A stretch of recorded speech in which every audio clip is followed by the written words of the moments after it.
Things weren't looking all that rosy for the unfortunate Mo Beats as Jube bore down on him with all his repressed anger over being a loser. Look away, kids, this ain't gonna be pretty. And then, well, things took a turn I personally did not see coming. Out of nowhere, one of the dollies in No Doubt Someone Else's Jaguar came hurtling out of nowhere and slammed into the side of Job and his ill-gotten collection of old ladies' knickers, sending him toppling and no doubt saving Mo's life. In a fortuitous coincidence, this part of town, the JBSDs considered their hood, and having their peace and prayer time being broken in such a rude manner meant they were all over this in minutes. The glee with which they bundled Jube and dragged him away was ever so slightly disturbing. Then I reminded myself it's Jube we are talking about. So go for your life, boys.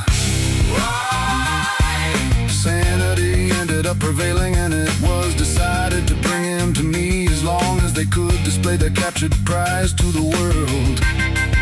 The battle bus was fired up, complete with new hood ornament, and they were off.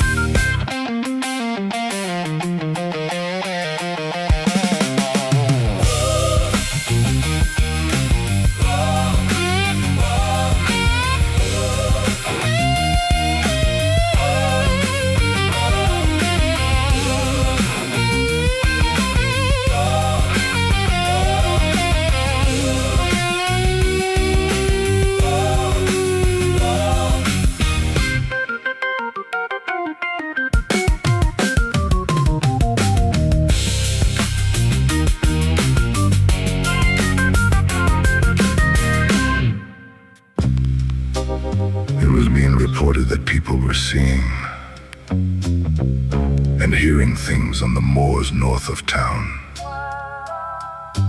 Tourists being spooked by a shape, a shadow. They say there was an unusual odor when it was present and moved faster than should have been possible, considering the terrain. In the words of one witness, something ungodly.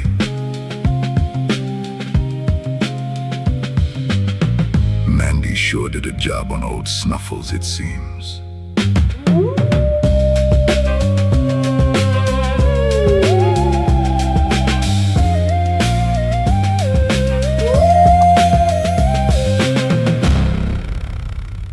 On arrival, it was immediately obvious Jube required some form of vocal suppressor. His deranged repeated singing of his masterpiece, I love you, my Spanish cow, was really not helping his chances of survival. I decided to convene a meeting of all the gangs to discuss what should be done with him. One member of each crew was requested to attend, and there was to be no hostility, and I would provide cake. It's always a good way to ensure attendance.